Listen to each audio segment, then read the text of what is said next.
Good morning, good afternoon, good evening, wherever you are in the world. This is Nickey, your Radio W.O.R.K.S World's host. Over to you, Marina. Good morning, Nickey. I'm so happy we are here and we have the chance to know what brought you where you are, what made you the person you are. Everybody loves you, everybody is inspired by you. I'm thousands of miles away, and when I'm thinking of Nickey, I'm thinking adventure. So tell me, what brought you where you are in your life? Sure. Well, Marina, as I said before, I had a pretty good childhood, but my father was an alcoholic, and he has been an alcoholic his whole life subsequently. And I think through everything that you go through as a child and the experiences, it gives you a choice to either you want to be a better person or you're just going to follow in the footsteps of what you're being taught. And my mom had 3 children with my dad. She never married him because my grandmother never gave permission to, which is quite funny actually if you think about it. But my mom was very determined to stand on her own 2 feet, and after 5 years decided to leave him because she couldn't handle the drinking anymore because it was just really getting out of hand. And we used to stay with my grandmother while my mom was working 3 jobs just to keep the pot boiling and make sure that she can actually look after us. So just through that experience, and I do remember here and there small things, what my dad used to do, I just think from a young age I decided that I don't want to be like that. I want to be better. My mom then got married to another guy, so a stepdad, and he was great and everything, but that didn't work out in the long run. And then she married Jan, my current stepdad, which has just been an absolute blessing in our lives and totally opposite of what my biological father is. You know, good values, work hard. Because we grew up on a farm, we had to all chip in. So there was really no such thing as, the boys will just work outside and the girls in the house. Everybody had to chip in and do everything. So the boys were taught how to cook, and the girls were taught how to milk a cow, for instance. So we all worked together, and it just made me realize even more that I don't want to be anything like my real biological father, because I just could never understand how a parent can choose a bottle over five kids, 5 beautiful kids. And yes, I do now as an adult understand that it's a disease, and all you can show at the end of the day is really pity for him, because it must be really hard to be addicted to something and you just can't let it go. But the fact that you gave up 5 beautiful children just really breaks my heart, and I always promised myself that there's no ways. I need to work hard, and I need to do whatever it is that I can do to be nothing like him. And I think because I never got approval from him, where he was never really part of our lives, to say, oh, well done, Nickey, or I'm proud of you, I think it made me really determined subconsciously to actually enter a male-dominated world, which I didn't realize until I actually read a book called Brendan Bayes. It's a book by Brendan Bayes. It's called The Journey. And I actually did the journey with somebody so that we could get to the core of me always entering a male-dominated industry. And basically what it boiled down to at the end of the day is the fact that my biological father was never around. And as a child, all you ever want is your parents' approval. And just say, well done, and I'm proud of you, and I love you. So it's quite interesting how what you go through, your experiences as a child, how you actually carry that through your whole life until you realize what you are doing and then deal with it and change it. So over to you, Marina.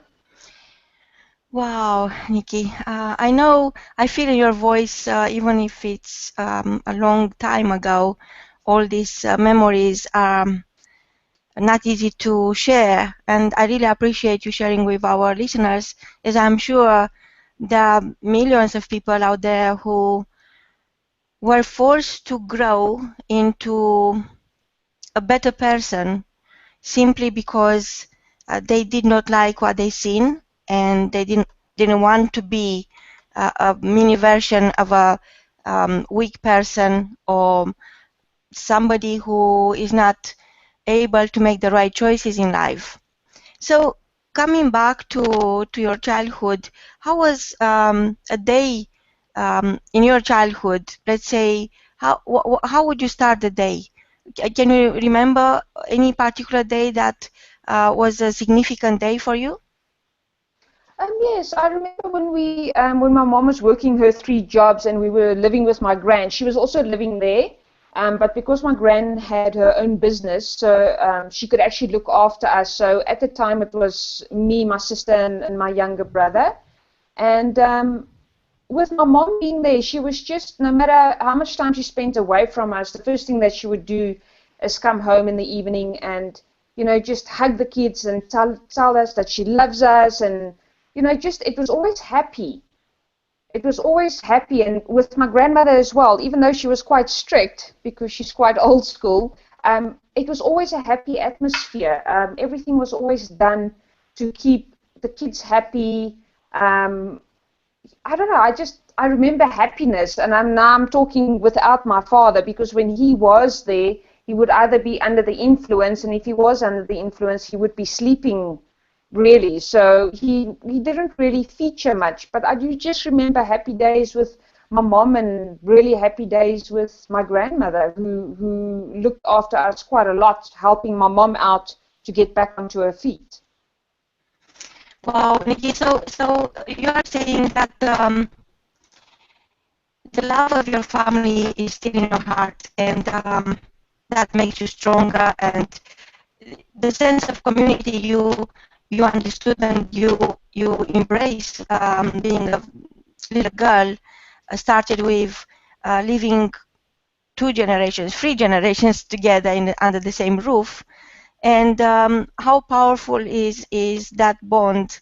I also believe that a family don't necessarily need to live one generation at a time. You could very well live with your parents or grandchildren, and that's a beautiful environment. And actually, in the Western world now, while in the last 40, 50 years, people decided to have their own cubicle, live in their own very small environment for privacy, it's called privacy. They somehow lost that sense of family, that bond, that quality time of living together. And now somehow, because of economic changes, people are looking again into living together, a couple of generations under the same roof. And is this something which is considered to be normal in South Africa?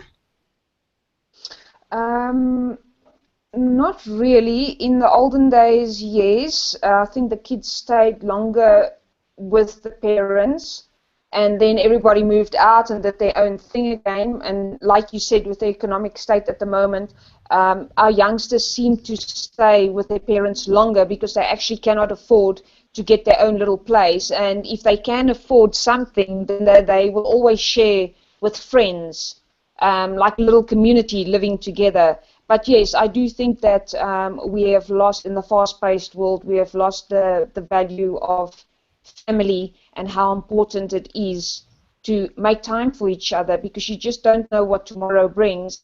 And if you don't make time today, what are you going to do tomorrow if something happens?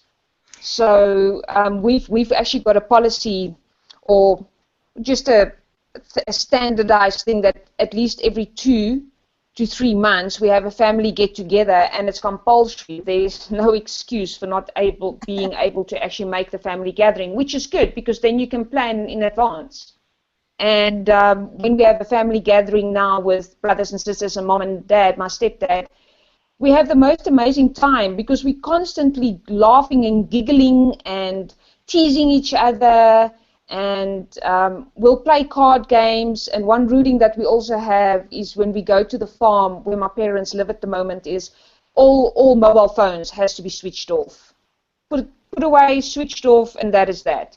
So that you really can spend quality time and just catch up. Wow. So is that like a detox each quarterly, each couple of months, you go through this detox and you get that infusion of love and laughter and have a good time and eat all sorts of food that perhaps you won't eat outside that gathering. So I know you created a large community outside your family, and you treat everyone like family. You treat me like family. I feel that I'm your family, and I know you are a great leader. And I know that spending most of your adult life working with men, you somehow learn more about men and about their ability to lead, and you transfer some of their principles perhaps into your own life.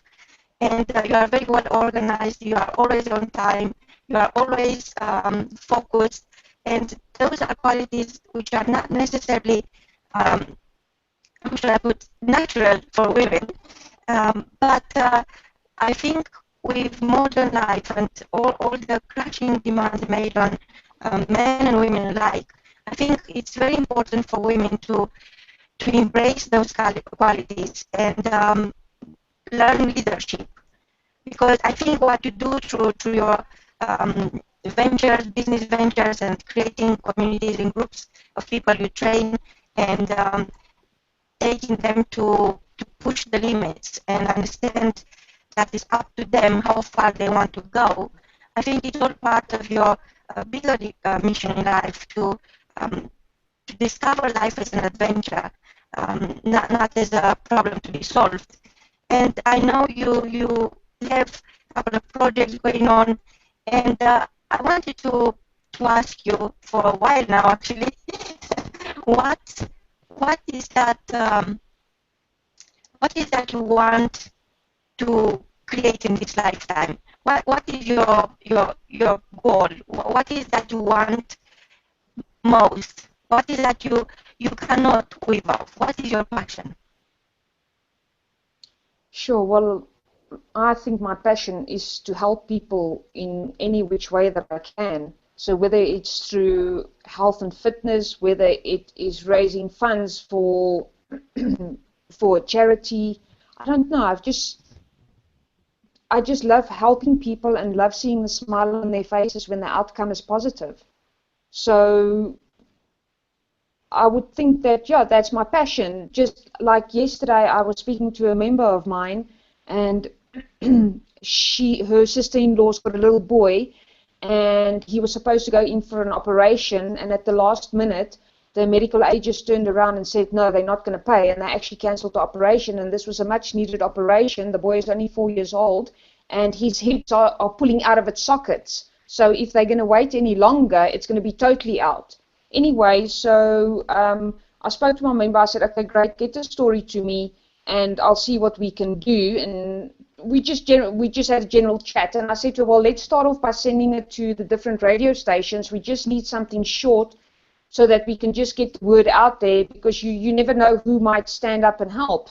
And then in the interim, every weekend, we're going to do massages, back, neck, and shoulder massages, and generate funds, do a charity fundraising like that to help pay for the medical bills.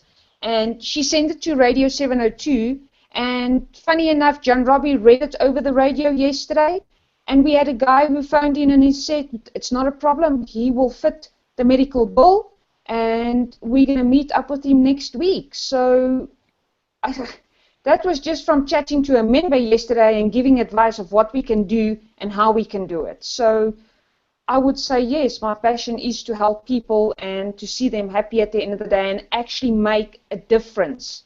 And not just a short-term difference, a difference that goes right through their lives and something that they can then pay forward.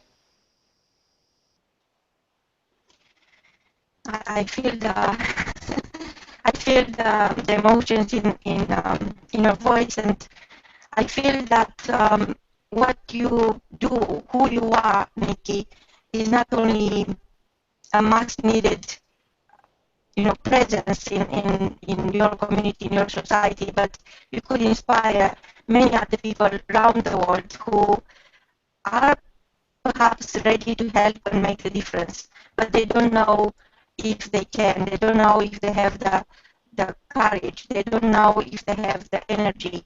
And you are here to prove that when there is a will, there is a way. And I wanted to know, apart from what happened, you are basically reporting your life as is happening, and that's so amazing. And I know there are other adventures you have in your life as important as this one, because sometimes when it's too late to help somebody, it's too late, and no matter how much you want to help them, but you are helping people to reinvent their life, to take that chance, to take that leap of faith and believe that it's possible, and understand that actually impossible doesn't exist. And you have created an environment, a very healthy environment, where people could learn new habits, they could discover their own their own passion, they could discover fun and laughter, and you take them on an adventure. Even sometimes they don't know what they're in for. So tell us more about your business, because this, you made your passion your business, and you are your passion. Well, look, like I said, curves at this stage is probably just a stepping stone for me, and obviously everything happens, I believe, in life as it should. And it's just to really empower people through health and fitness, because healthy body, healthy mind. I mean, people come through the door in the evenings and they've had the worst day ever. We get them through the circuit, and by the time they leave, they just say to me, oh my gosh, I feel so much better. So that's already telling me that just through a 30-minute exercise, whether it doesn't matter what it is that you do, you can alter the state of mind into a more positive way, and that is what we need, instead of just going home and being upset with the world, and that's actually not taking you a step forward, it's actually just pushing you 10 steps back. So my passion is really just to get people moving, whether you're climbing a mountain, whether you're riding a bicycle, whether you're going for a 10-minute walk, just get up and do something. I mean, and if you need some inspiration, think about that person who can't get up and do it because they're in a wheelchair, or because they've been in a car accident, or because they've actually been born with, say, muscular dystrophy. And they would love to be able to do what you can do because you're able-bodied, but they can't. So you've got the choice every day to get up, get out there and make a difference, but you choose not to. And I find that that's just really a big waste. You have to, even if it's just small, it doesn't matter. A small difference, a small step, it makes a difference. Wow, Nickey, I can't wait to listen to your next show next week. And until then, from both of us, get moving. Goodbye. Goodbye.